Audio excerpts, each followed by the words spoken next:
Hi, ladies and gentlemen. I'm David Polo. Nice to meet you all. I'm going to quickly bring out one of the writers of the film, Josh Singer.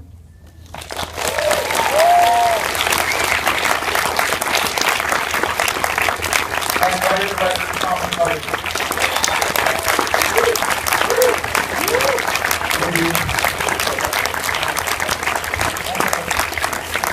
Thank you very much. So you guys love a good comedy. So I'm going to let the audience actually ask a lot of these questions, and we only have about 20 minutes to do this, so we should get right into it. How did you first get your nose into this thing? That's a funny way to put it. Two of our four producers, Nicole Rockman and Blythe Faust, had secured the life rights to these reporters, the 6 reporters you see depicted, and they just approached me with it. And I never really considered a project like this. I never considered something brought to me, but it just seemed too good to turn down. It was pretty compelling from the onset. And, without having really dug in and fleshed out the story and understood the true scope and dimension of it, just the kind of entree into it was pretty captivating. This idea of this outsider coming to Boston and taking over the globe, and day one sort of setting his sights on the Catholic Church, even though I don't think it was that malicious, but it's what Marty Baron does. It's just tough to resist. And so you didn't get to meet the actual group before you decided to go ahead and do it? No, I didn't. Because they're pretty compelling. They're pretty interesting folks. Yeah. That didn't happen until we hired Josh, and then Josh and I took a train up to Boston and started sitting down with them, which is something that continued to happen over about another 2.5 years of interviews and sit-downs and meetings and conversations. But no, that didn't really happen until after the fact.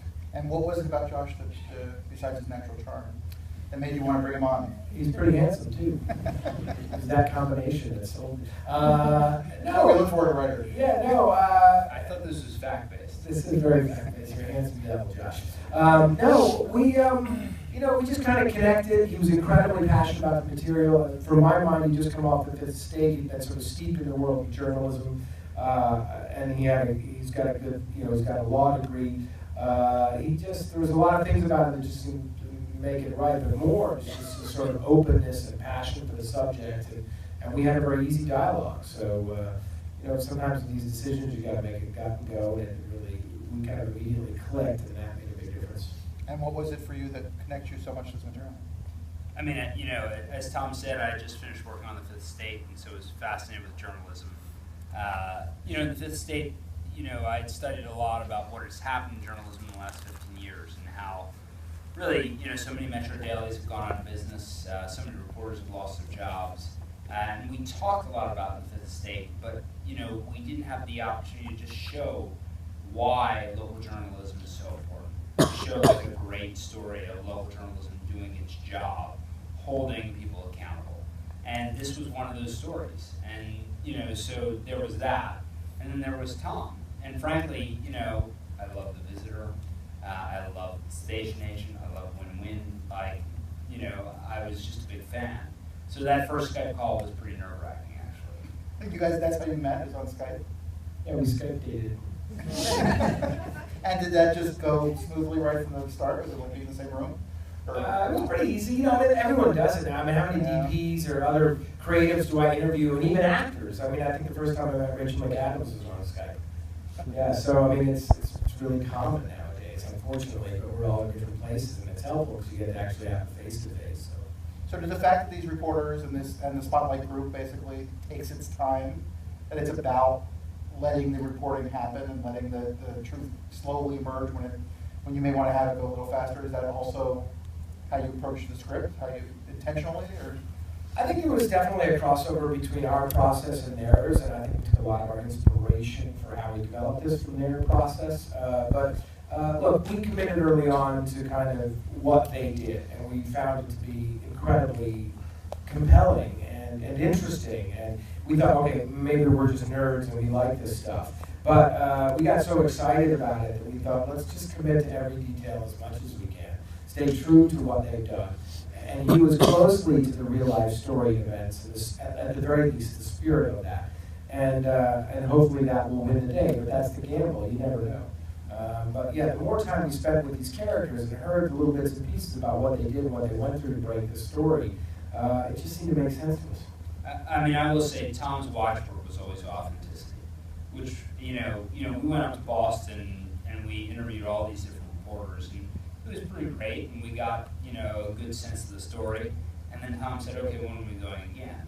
And I was like, again? You know, I thought we were ready to, you know, let's outline the thing. And he was like, no, we want to get deeper.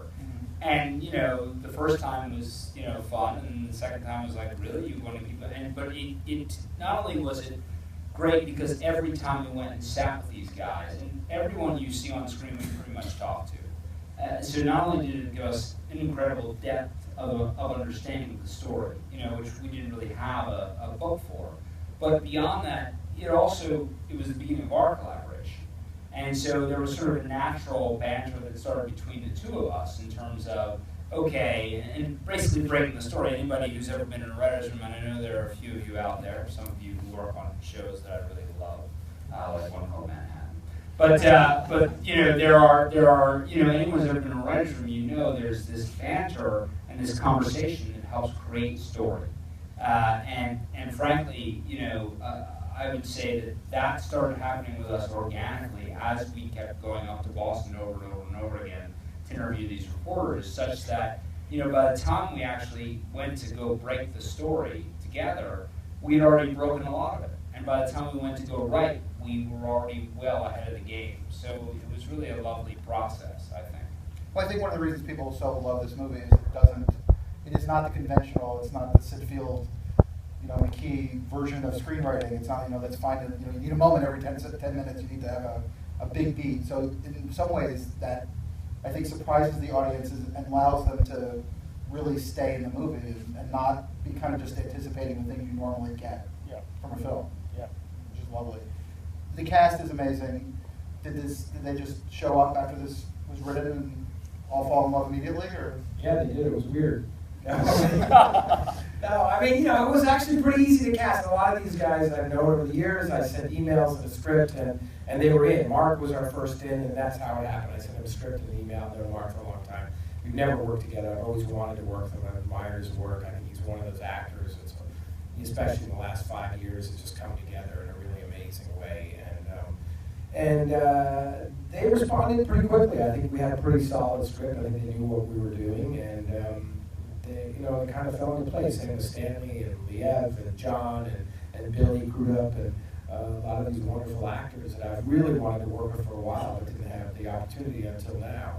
And then some others like Michael and Rachel I had to meet. I didn't know that. So we were very fortunate. But I think, you know, actors, I think they liked the idea that it was actually very much an ensemble movie.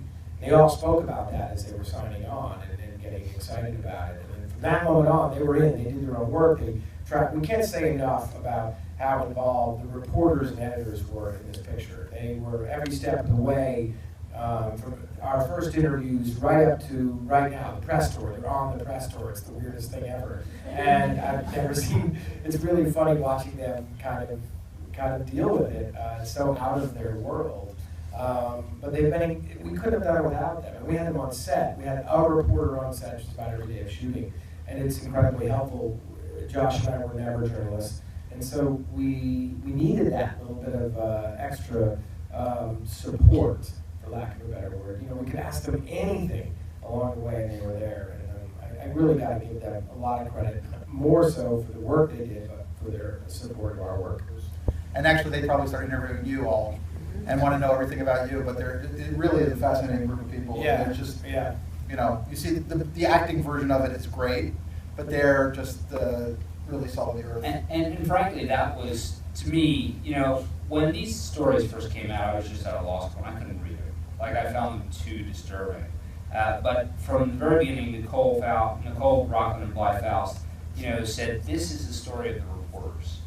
And that was always a really interesting way in, because I think it made it accessible. And when we met the reporters, even more so, because they're fantastic people. And if you enjoyed spending 2 hours with them, you know, tonight, you know, we've spent, you know, many more than 2 hours, and it's been even more enjoyable. They're fantastic, enjoyable, intelligent, thoughtful, great folk. And so, we thought that perhaps if we managed to capture them on screen, we could create a story that would be, even though it's dealing with some tough stuff, a good ride and also inspiring.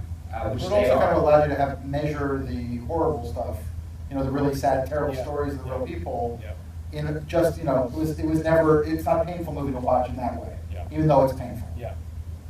Yeah, I think that was part of the in on it, right? I mean, plus the survivors, we also should say we sat with, specifically Joe Crowley and Phil Saviano. You sit with, these men only for an hour or so, and their courage and strength and humor, and it's really impressive. They're very impressive people, and it kind of put the whole story in context. I think after our first couple of meetings with them, we realized where the heart of the story was. So, look, this is one of those projects, for a lot of reasons, you just feel fortunate and privileged to be able to take a shot at telling their story. It really does feel that way because it's so rich, and so textured, and so layered. We just have to make the tough things and what to leave out. And I think we all felt that, my entire creative team along the way. So let's get some questions from you guys.